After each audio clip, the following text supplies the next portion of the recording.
You don't have to be a millennial to be socially savvy.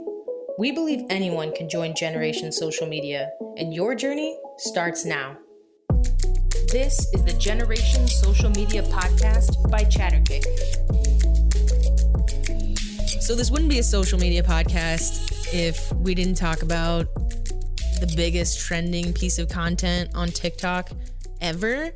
So I'm Kelsey Martin, and I'm Taylor Grote. We brought Taylor Grote back onto the episode of the podcast to talk about the most viral piece of content on TikTok. Now, I guess for the three of you maybe that haven't heard about this, I'm going to just like set the scene a little bit, and then we're going to dive into like why you think this went viral. Give me your thoughts. And I know Taylor has like specific feels on TikTok in general, but just to set the scene. So Dogface 208, which his name's Nathan, by the way. 420 Dogface 208. Nope, it's just Dogface 208. Oh, yeah, you messed that up. He messed up, or he upped his public image, I guess. Yeah. He changed it. Well, his URL is his URL is that, or used to be that. He's now changed it. See, like if you look 420 Dogface 208, and then it's just Dogface 208 underneath of it. Oh, it's probably his name. His username is still 420 Dogface 208. It is. So what an intro. We're really like killing it. But anyways, so Nathan posted a video on TikTok. He's legit just like skateboarding, chilling, listening to Dreams by Fleetwood. Oh my God. Should we restart this? No, you're all right. Fleetwood Mac. Fleetwood Mac. Drinking cran raspberry ocean spray. So he posted this video. He literally almost decided not to post the video. His truck broke down. Oh yeah. Hopped on a skateboard, recorded this video. Couldn't even hear the music because the wind was so loud. Caught the last part of it, I guess, singing. Posts the video. Within 7 hours of posting the video, gets 2.3 million views on TikTok. Now the video is about 66.1 million views on TikTok, has 11 million likes, and is completely started like a cross-platform trend from people like replicating this, both on TikTok and off TikTok. It's completely set like a cultural phenomenon, I guess, like maybe in my opinion more so than other like viral videos have in the past. So give me your like, why did this go viral? Oh man, I got some thoughts on this. I mean, so get into it. Number one, I think that what it has to deal with is the largest demographic on TikTok, Generation Z, didn't know how much of a slapper Dreams by Fleetwood Mac is. So they were like, wow, this song's dope. And then number two, anybody who has ever ridden a longboard knows that like the best feeling and the whole reason you have a longboard is like those long, stretches of road where it's got a gradual decline and you can just, have a good vibes the whole way down. You don't got to worry about exercise. Yeah. And number three is just like you're really breaking this down, huh? I think that the whole thing of like, your truck breaks down, but I got this bottle of ocean, was it Cran Ocean or something? Yeah, it's like Cran Raspberry Ocean Spray. Cran Raspberry Ocean Spray. You're like, all right, I got this bottle of juice. I have a longboard and it's a nice day. I'm going to go just skateboard the rest of the afternoon. Yeah, and like, I think that the vibe there is just undeniable. So yeah, I think that's, and like, I guess I've been a fan of Dogface since like probably, and I'm not a TikTok fan in general. I hate to say that as somebody who's involved with social media, but it's different. It's just not my type of content that I'm really searching out for. But I think that from the beginning, he's been somebody I've been aware of because he is like all of his original videos were just like him dancing, chilling, inside of a warehouse like where he works. Unconventional, yeah. Like he'd be doing like dance scenes from movies through like, and it was funny too because he's like a middle-aged dude and he's like around all of these other middle-aged guys or older guys that are working at a blue-collar job site doing like warehouse work. Yeah. And you can tell everybody else like, what the hell? And there's this guy who's just like dancing like nobody else is there. Vibes, man. Yeah. So from the beginning, he's just been kind of like a source of good vibes. And I think that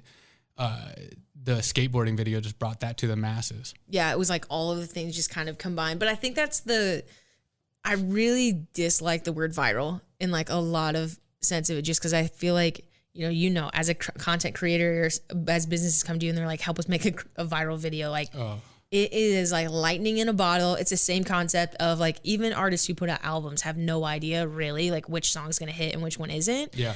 So but it's all about just like the purity in the content creation side of it and just making something that you just like thoroughly enjoy. Yep. But this one, it's super interesting. Even if you look at the video, I'm just going to throw out some of the hashtags that he used in this video. Oh, yeah. It's like 420 soldiers. I can't even read what that one says. Like hashtag feeling good, hashtag H2O, hashtag Cloud9, hashtag happy hippie, like hashtag world peace. It's just like a bunch of random hashtags. And I think it just had to go with the whole vibe of the content. Now, like Ocean Spray obviously got a major lift in sales in general and like impressions. So they actually counted like 15 billion media impressions from this one piece of content that they didn't even like commission or have any like promotion on. And they're saying that they're seeing an immediate impact and retailers are having troubles keeping the product on the shelf.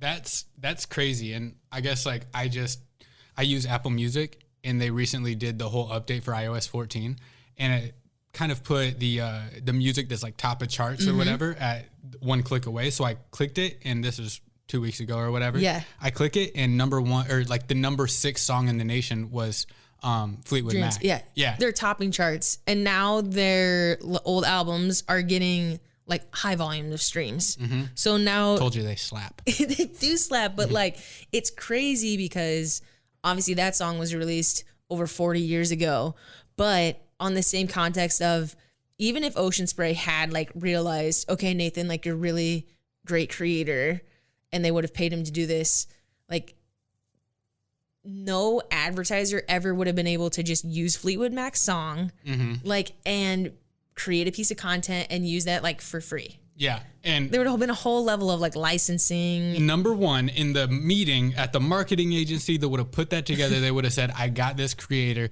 good vibes, real feel good dude. People love him. What's his name? 420 Dogface 208. People would be like, cut. No, find us one of the dancing Jake Paul kids or whatever.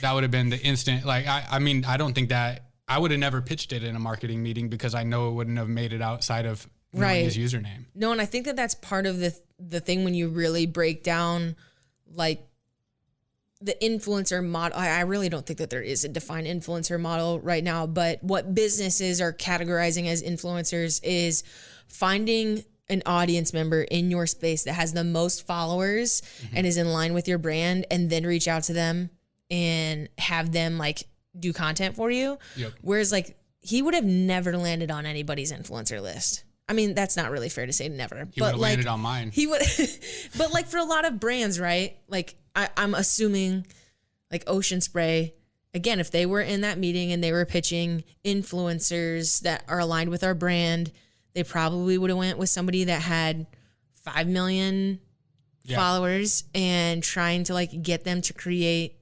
content with just somebody dancing with the bottle. Yeah. Yeah. It's like usually when people think of influencers, especially brands, they either think of like girls who are wearing bikinis in every photo, or they think of those like rich kids from California that take triple their recommended dose of Ritalin every day that are just off the walls. Cause that's it.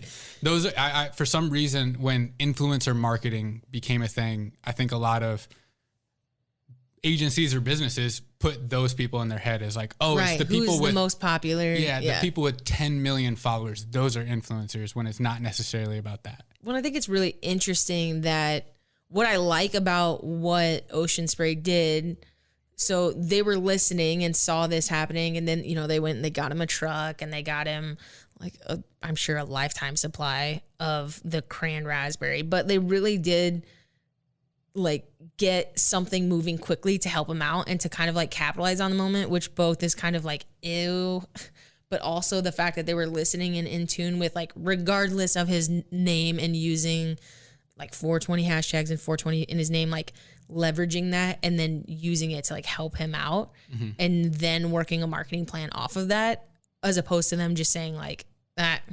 Yeah. Let that just be what it is and like ride that out. Yeah, that's the truth. And I mean, I've seen so many opportunities blown by businesses or even different organizations to promote something on social media that has caught fire that they didn't do anything about, really.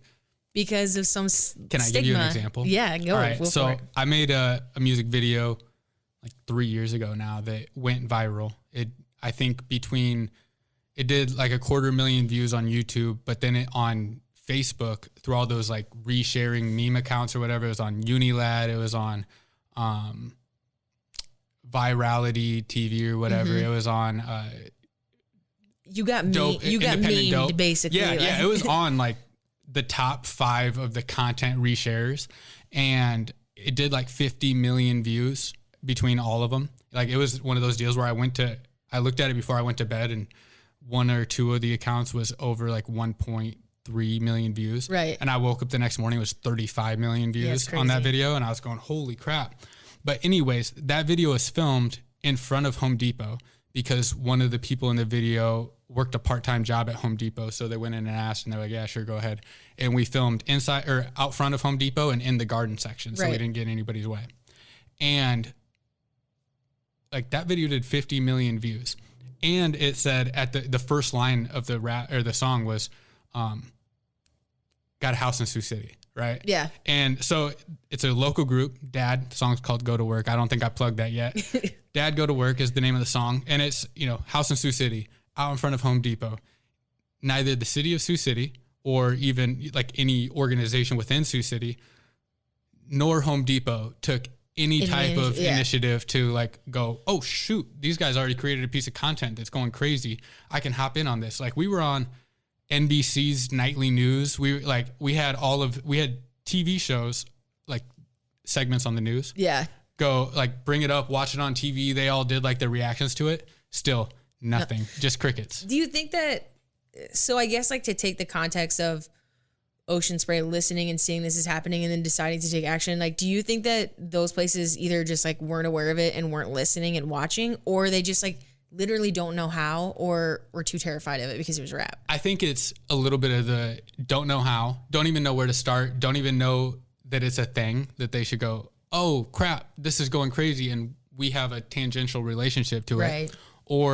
And I think that it's one of those deals where especially like Sioux City is going, it's a rap song. Yeah.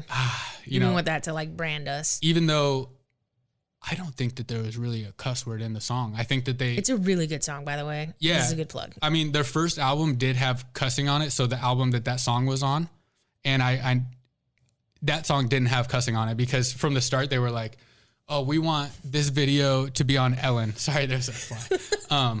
We want, and I call Please watch like the visual version of. I'm keeping that in there where Taylor just like snaps it out of the air.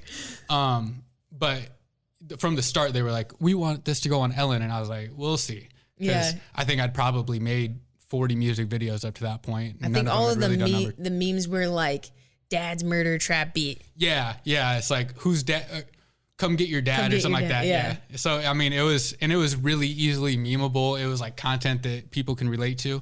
And it was about like mowing the lawn, doing dad work. Relatable stuff. So, I mean, if there was ever a company that could have promoted it, it would have been Home Depot. Yeah. Because if you look at the YouTube comments, it's like, oh, dope. They're out in front of Home Depot even. It's like, look at them in the lawn and garden section. So, yeah. So, I guess like if you were a brand and you're listening to this and you're like, okay, well, I don't know what I would have done in that moment. But like the first piece of advice like we could say is, go look for people who are already making cool content about your brand. Yeah. Like just start there and see if that even does exist. I think in manufacturing or some of these other like industries, they're probably not going to find somebody that's already making music videos or making content about their brands. But if I'm a business listening to this and I obviously see, and like everybody wants a viral video, like how do you break that down and take the concepts of what like Nathan did with this video and build that in either into an influencer program or make that content yourself? Like what is the key that you think that needs to be in the content? So I think that a business should go into it. Number one, you should know what type of business you are and like who your market really is, right? So like Ocean Spray is something that's going to sit on every grocery shelf in the nation. Right. Everybody can go grab a bottle of juice, right? But you go to some of the other brands that's like, maybe you are a manufacturing brand and you manufacture something that is meant for RVs. Okay, There's your crowd, right? And then you segment down to who you're really looking for. I'd say that number 2 is give the creator the expectation of the final product, not in terms of here's what we want you to do, but just we want this video, or we want something that is about you having a good time with your friends. Right. And then go create it. So we're kind of talking about, we're going down the influencer space in a way, or what we're saying is like breaking down the constructs of like kind of take the whole model of like what you think an influencer is and how that model should go of finding somebody who's in your audience with a top number, and like take that and set that aside. What we're really talking about is focusing on people who understand content. And find a content creator who is naturally good with these tools. That's social, like what they are tools. Cameras in the way that whether you do it on your phone or your insane setup here, like these are tools that people are like expressing their creativity. So find a content creator who is really good, who is obviously storytelling in some way to either directly to your specific audience or not. Yep. And start a relationship and have that conversation. So you identify them, you talk to them about your brand. Yep. And then give me the next steps. Okay, so I can actually probably give a real world example. Yeah, go through this model. In I think 2018, 2017 maybe, I at the time probably had less than 3,000 followers on Instagram. But which the buzzword term is what, micro influencer? Yeah, I would have been a micro influencer.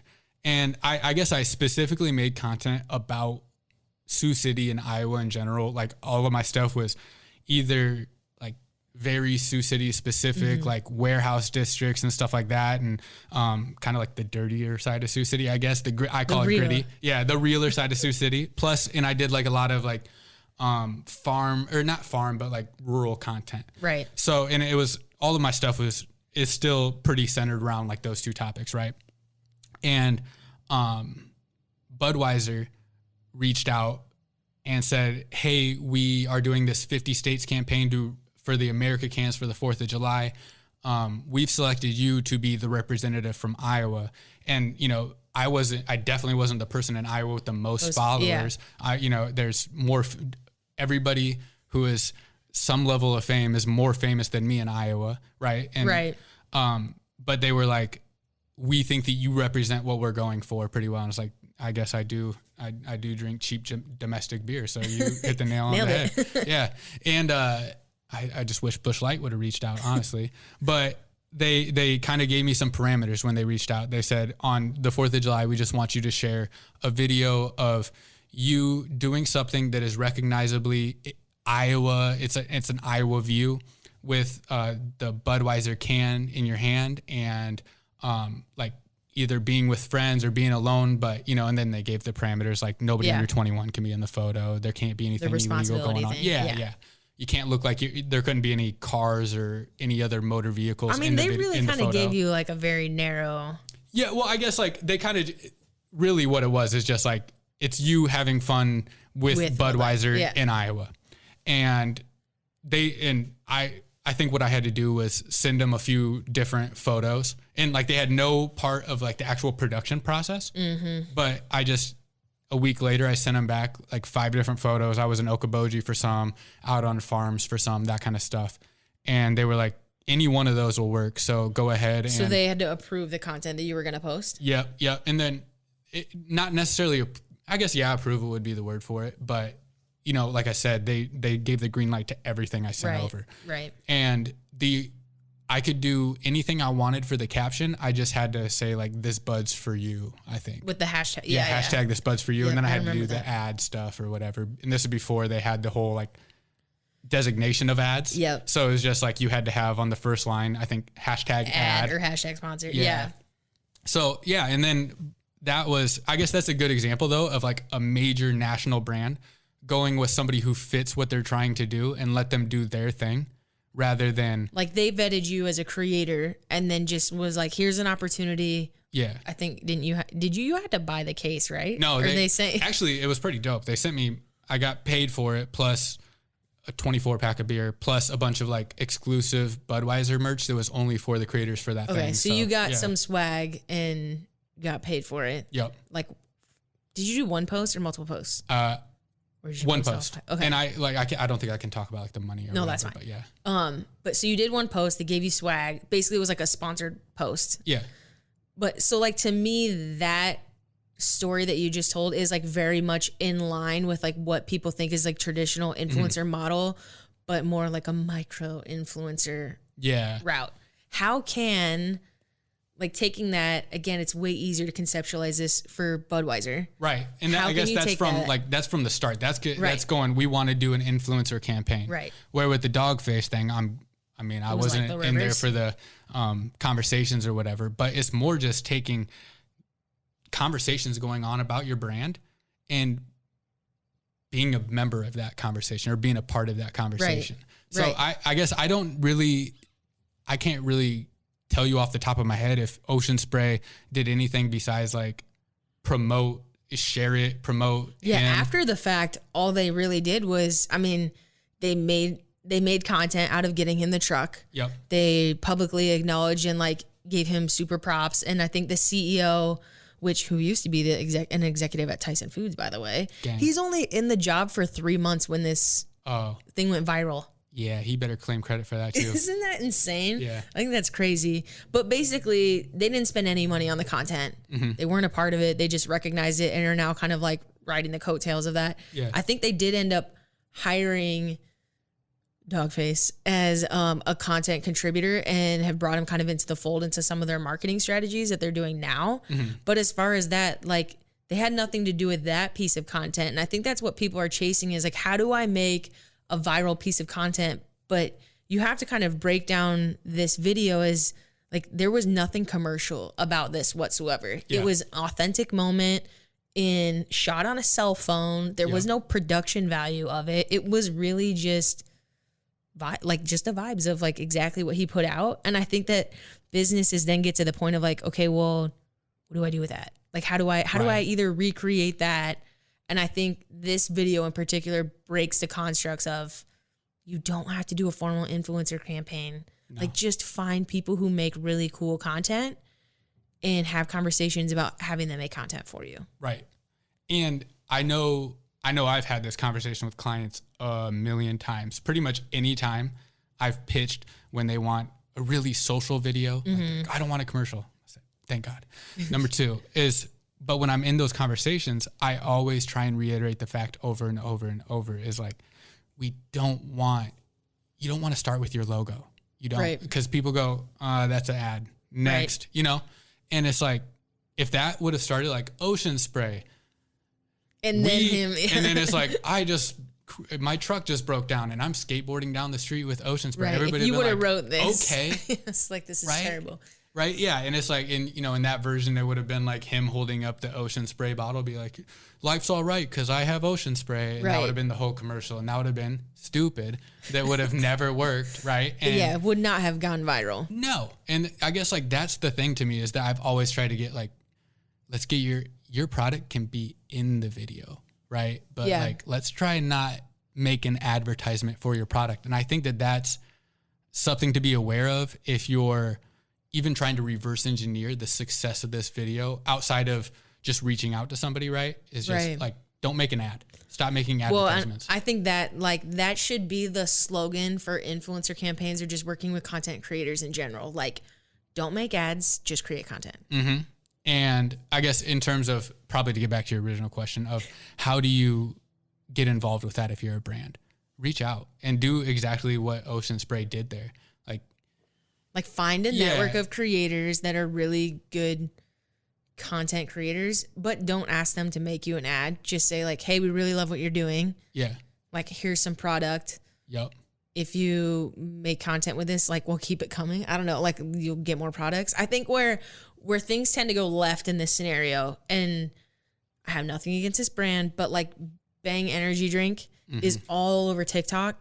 And what you see is like, the creator doing the trending dance, just holding a can of Bang. And it's like that weird product placement of like, I guess, but it's so not authentic whatsoever that it still is like, you don't even have to say that that's an ad. I know that they gave you that can. It's like, but this was different.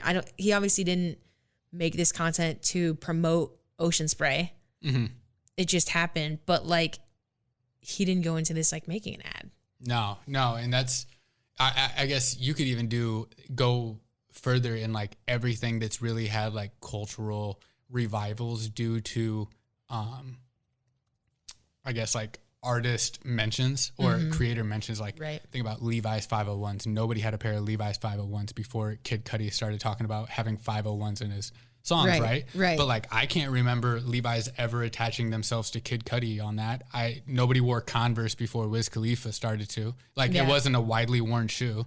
But like, you cannot manufacture these moments though. So how do you take these concepts of the art and all of this and draw inspiration from this as a business? I guess like part of it comes from positioning yourself as a brand. What is your brand, right? Position your brand as the thing you want people to know it as. Right. And then, part of it is lightning in a bottle, right? You can't just, if making viral videos was a real science, everybody would have viral videos. Right. I'd be able to like, and then there wouldn't be viral. I don't know how my one video that did 50 million views just struck the right chords. Right. It's that entertainment value at the right time. And this obviously with him just like legit having a good time and just taking a ride and drinking Ocean Spray and not having a care in the world during a time where like everybody's talking about politics and pandemic. It's like the 2 point of like everybody's topics. Yeah. And he just was like, well, I'm just going to have a vibe on my own. I don't really care about any of that. And I think that, going with like, because I feel like that is the real zeitgeist of this time is like, let's all just calm down and enjoy a good vibe for the day, because everything you turn on social media, especially right now, right? Even like viral videos are what Candace Owens thinks about Joe Biden this week, or like what Joe Biden's son is doing, or like it's like, and I feel like everybody is okay. That doesn't matter to me. When I was growing up, only nerds watch C-SPAN, and now I'm supposed to have an opinion on international treaties. I don't care. You know what I mean? Yeah. Like, yeah. And even though like there's the exhaustion of thinking that you're supposed to care and doing all this research every day, and then you come across a video of a dude with head tattoos skateboarding down the street, listening to Fleetwood Mac, drinking juice, and you're like, that is what I wish I was doing right now. It's just like that cool factor that you just can't define. So I think, not to disappoint anybody from like you can't do it, so don't try. Mm-hmm. But I think like the one strategy is like find content creators who are making like just great at storytelling and content, and that can align with your brand vision, like you were saying, and your brand audience. So like that would be one route. If you're listening to this and you're like, no clue where to stop on that. Like that concept is like, we would never just bring in 10 different content creators because there's too much, like we got to go through legal and we got to go through compliance. Like that is a like tough hill to climb. Mm-hmm. Can we share ideas on how you can at least take the trends of authenticity and meaningful engagements? How can you produce a video that incorporates more of that and less like commercially produced storylines? So I guess a guideline that I tell a lot of companies I work with is you want your video to be like a really good video that your cousin who kind of makes cool content or that makes cool content did, right? You don't want it to be like this super well polished thing. There's time and place for that. Don't get me wrong. Right. But we're talking about social content. If you're trying to make a true piece of social content, really you can boil it down to that video was about just feeling good vibes and not having any real cares, even though your truck just broke down. Right. And that's what people latched onto. And you can go, I'm good at that. Got it. And you can go, even as a brand, all right, what do we want? What do we want our feeling to be in a video or an advertisement, right? And what's a feeling that we generally love? And it's like, close your eyes. Story, I Think guess. about your like happy place, right? Or a moment from your life that you are like, I can this just like is hear great. some of this like eyes rolling when they're listening to this though. It's like if you get in a boardroom and you're talking about like, let's let's talk about our feelings. Let's really think about stories. It's just like people start checking out because they're like, well, how do I tie this to, again, I'm just using manufacturing because it's notoriously a place, like a space where you get stuck because again, you immediately think of the grittiness of it all and you forget about the stories. Every single brand, every single industry has individual stories of the humans that are working there, your clients, the process of it all that you can break down to those like human relatable moments. And I think that's where people get stuck in those conversations of like, if I go into a manufacturing board meeting and say, let's all think about our feelings, people are just going to be like, this guy's crazy. I'm out. Right. And okay, so that's keep going.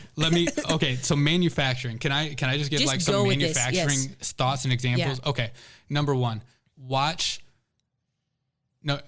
guess what are you manufacturing? You know, if there's an end industry that has a definitive use for yours, if it's RV, I will go back to, if you're manufacturing something for RVs, right? Right. What are the things that people who are into outdoor camping in an RV are into, right? Right. And I guess like that, like, let's slow down a second because that's the factor right there of like, instead of you going like, what are people into RVs? Like, what are they into? Well, they're into RV accessories. They're into like, forget that. You went into, what are these like human beings who are hopping in an RV? Like, what is their passion things? And it's outdoors. Yep.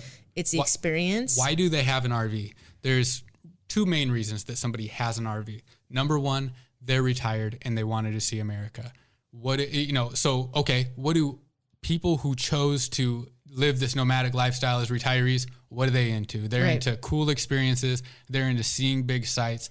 So like doing a video where somebody is using your product at the Grand Canyon and like, okay, here's a good example for a video.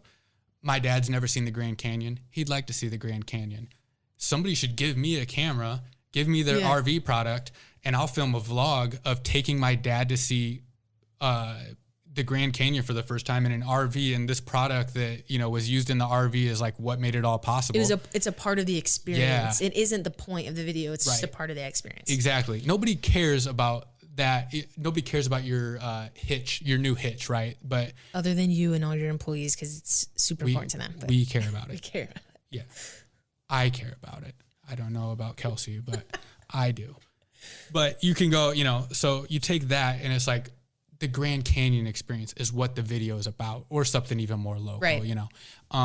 Or the other segment is going to be like families with kids who want to have camping weekends and they want to like take the RV out to the lake for the weekend and get a nice spot. They have friends with RVs, and it's about there. You can go two ways. You can go with the wholesome experience where you're out like making s'mores with the kids in front of the RV, right?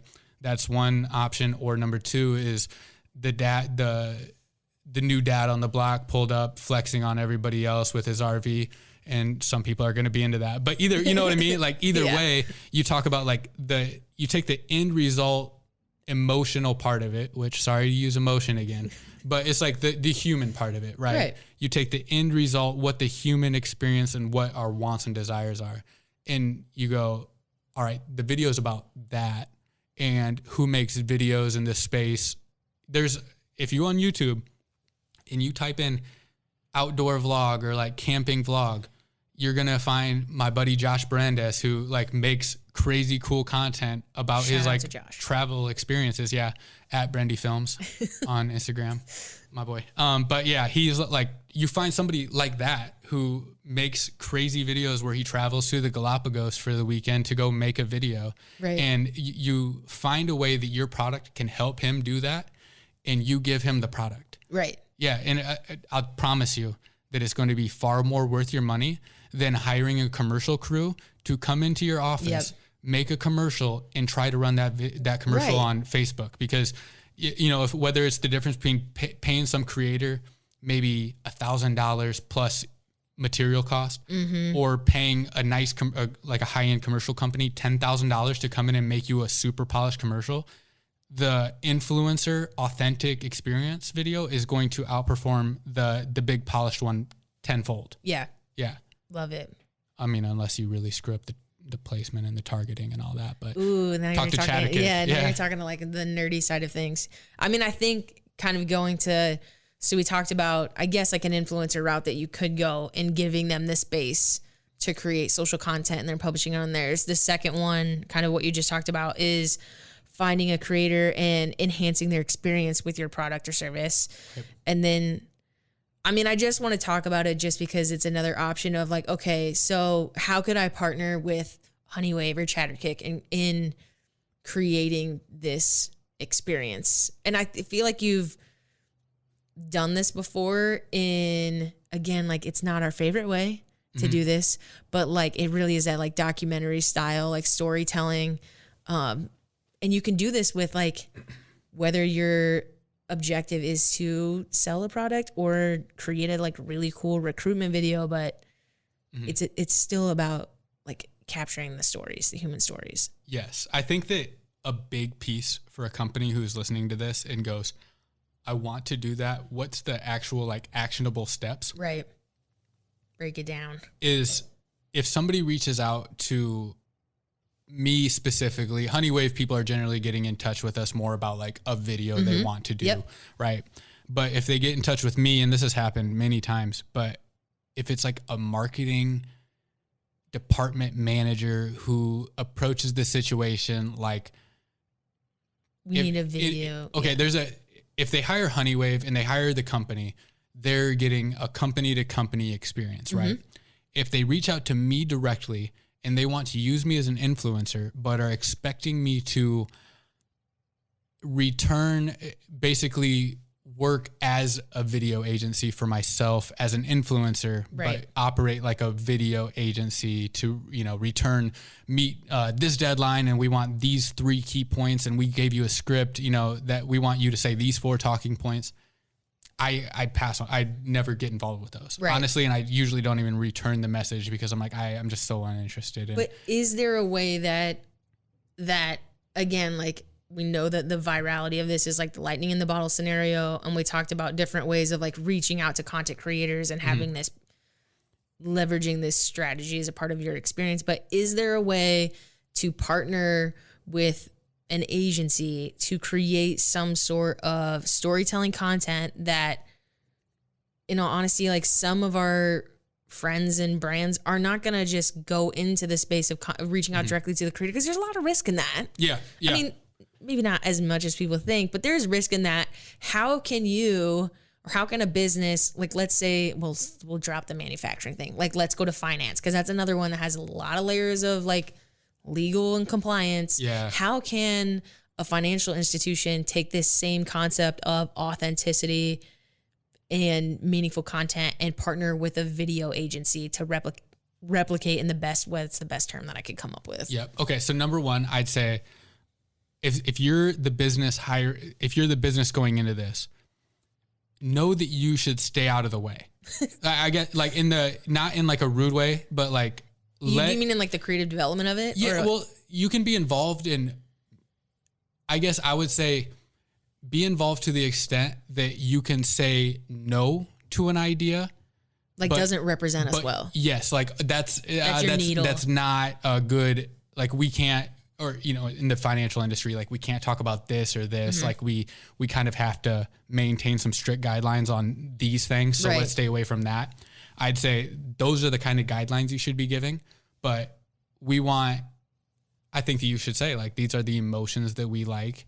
And when somebody comes back to you and says, okay, we want to film this on an iPhone 11, let it do it. Let them do it. Like, cause I know that there's a lot of capital as somebody who owns a camera that costs as much as my car. There is capital in showing up to a video shoot from the perception wise of with a beautiful camera that can create beautiful images. But if you look at these videos that catch lightning in a bottle on the internet, they're rarely shot with like high-end equipment. Right. So don't be scared to do it that way. I guess don't be scared to let them do it that way.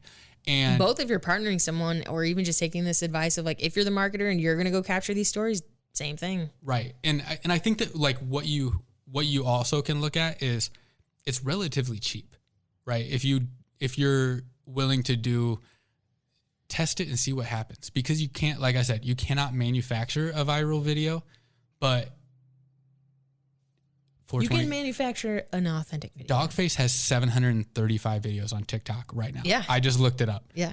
The 99.9% of the world only knows him for the Ocean Spray video. Right. Right. So he's been doing that same type of content since day one. Right. Right. So it's like, what is the difference? There really wasn't a huge difference. It was just that specific moment was the right moment. Right. So I think that you should, focus more on a shotgun approach than a sniper approach. Don't put all your eggs in one basket, but just kind of like spread it out and go like, we want to test it. We want to see what works. Right. We just want to keep going. And, set a budget and see like, how many people can we get our product to for this budget? How many, and sponsored posts are pretty cheap. Like for most micro influencers, you can pay between like $100 and $250. Right. For a post, and like it's mutually beneficial because they're walking down the road of sponsorship. What are your thoughts on doing the same thing for your employees? Yeah, and I mean like know your workforce, obviously, right? But I think that there's, in any office, there's like the one person who has the bubbly, fun personality. There's there's the cool guy in the office. There's the like cute girl in the office. I mean, like there's like universal truths to offices, right? That if you watch, the show The Office, they'll probably be able to break down different types for you. But like put a camera in those people's hands. Let them create the content. Yeah. And like also, a big problem I have is fighting against bottled shoots where people go, we have 3 hours to do this, and 15 of it you're going to be talking to this person. He's great, he's been working at this company 40 years, he loves it. And I go and I sit down and I have like the interview questions with them, and they're giving me so many things like real human stories. And anybody who's like decent at making videos can talk to 10 different people and go, that person that's right the there one. That was the one. And then like take a step back and go, give that air. Let's take 2 days and follow this guy around with a camera. Yep. You know what I mean? Like even if you, outside of DIY creating on the job floor or whatever, like if you're hiring a video crew, let them follow that guy. I love like documentary style content. I think there's just like, you cannot go wrong. If you find that like magnetic person on camera or audio, whatever experience like you're giving, but if you find them and they're a great speaker, even if they're just, they're not in your C-suite or whatever, like whoever it is at your organization that's a great storyteller, and you can really get them on camera and they thrive, like you said, follow them. Yeah.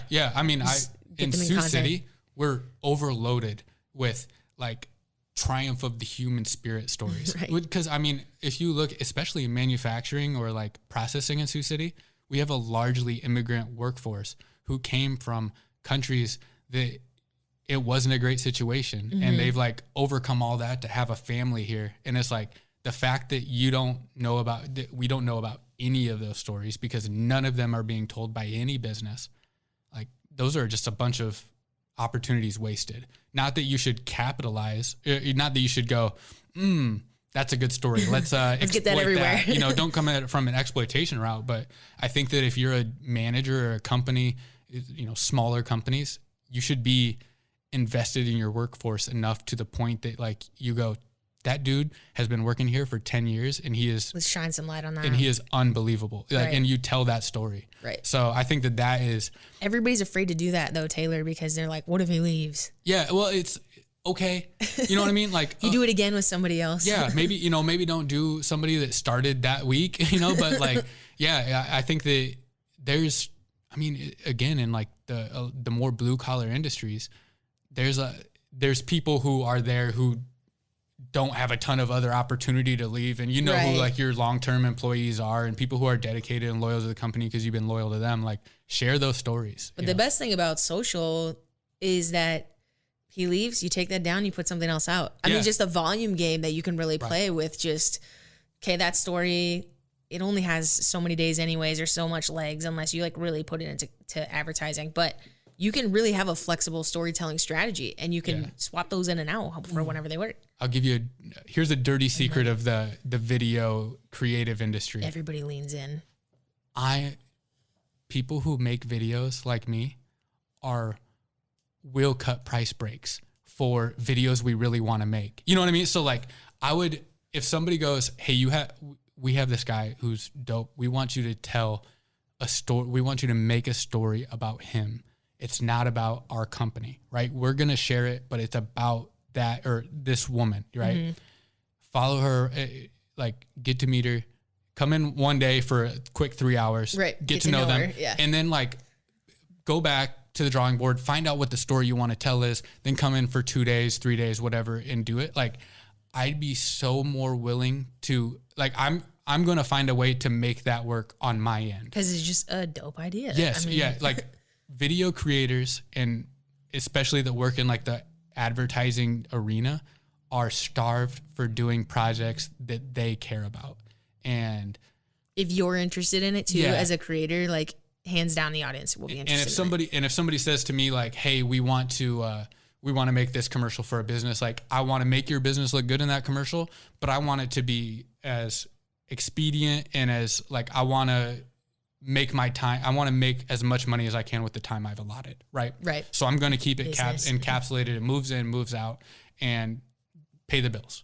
But if somebody comes to me with like a project that I'm like, that is amazing, I want to be a part of that. I want to be a part of that. Then I'm going to make it work for me. Whatever your budget is, we can maybe meet in the middle, but I'll make it work for me. Right. Right. So, I'd say like when you're a business reaching out to or thinking about doing these kind of stories, like if you get the creative you hired interested in it, and if they're interested in it, you're going to have a completely different project or in different experience. Yeah.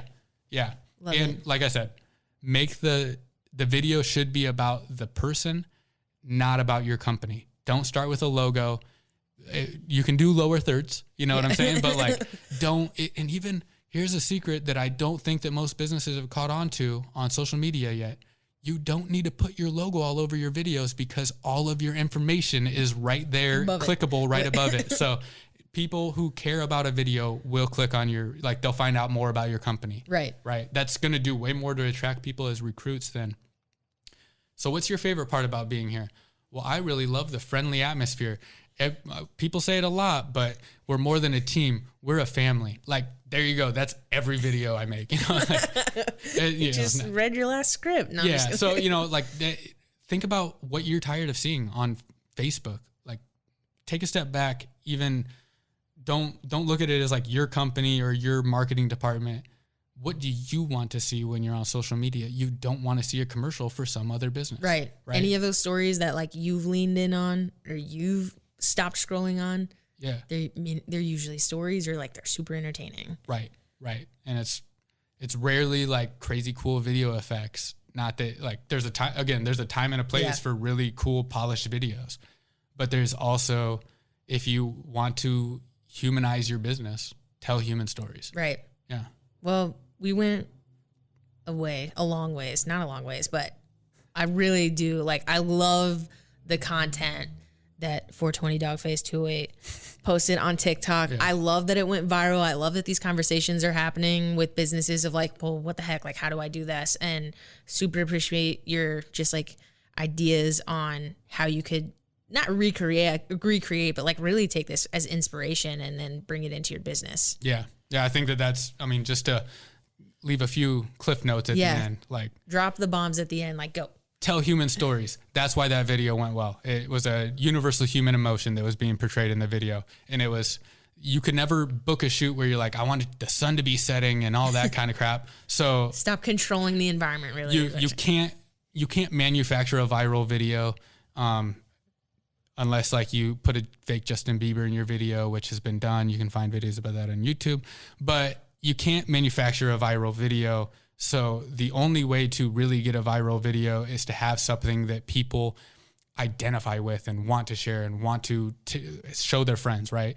And people don't want to show their friends commercials. So fair. Yeah, and then if somebody's created a piece of content that you're mentioned in, don't try and leverage it, or you're going to leverage it. Give them props. Just make it like great job, you know? And if somebody's truck broke down and you can swing it, buy him a new truck, right? Like you don't have to like create don't corporatize everything. Right. Don't go down that route. I think that's what the social media space in general is like best at. Best for sure. Well, Taylor, appreciate you so much for jumping in here. Taylor, Honeywave Media. What's a good place to find you? Find me on Instagram. You can find Honeywave Media at Honeywave Media, spelled like it sounds. Or you can find me on Instagram, tgrotex. That's Tango Golf Romeo Oscar Tango Echo X-ray. We're gonna end it there. That was great. That was a great ending. Stay woke. Well, this is the outro. If you want to get the shortcuts from this episode or downloads from the past episodes, head to generationsocialmediapodcast.com. But don't let me stop you from just skipping on to the next episode. See ya.